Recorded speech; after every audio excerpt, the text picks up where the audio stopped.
এই ভিডিওটা ভাইফোঁটার আগের দিনের আমি পোস্ট করতে ভুলে গিয়েছিলাম, সো এখন দিচ্ছি।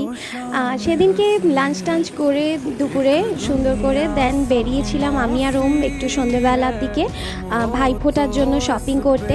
তো দাদা ভাইয়ের এই পাঞ্জাবিটা কিনে এনেছিলাম, যেটা আমি অলরেডি ভাইফোঁটার দিন দিয়ে দিয়েছি ওকে। তোমরা অলরেডি দেখেই নিয়েছো হয়তো সেই ভিডিওতে, ভাইফোঁটার ভিডিওতে। সো ওই পাঞ্জাবিটাই বাড়িতে দেখাচ্ছিলাম কিনে এনে। ইটস আ কটন পাঞ্জাবি, আর তোমাদের সঙ্গেও একটু শেয়ার করে দিলাম।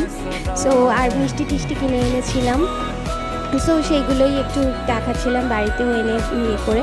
And then I am getting obsessed with this kurti, I got this in Durga Puja. আর এইটা একটা কটন কুর্তি, সো এত ভালো এটা রেডিমেড কুর্তি, এত ভালো এটা কাটিংটা মিন্স ফিটিংটা হয়েছিল। সো সেইটাই একটু ওটিডিটা শেয়ার করলাম। দেন দুটো চকলেট পেস্ট্রি নিয়ে এসেছিলাম দুজনে, সো সেটাই এনজয় করলাম।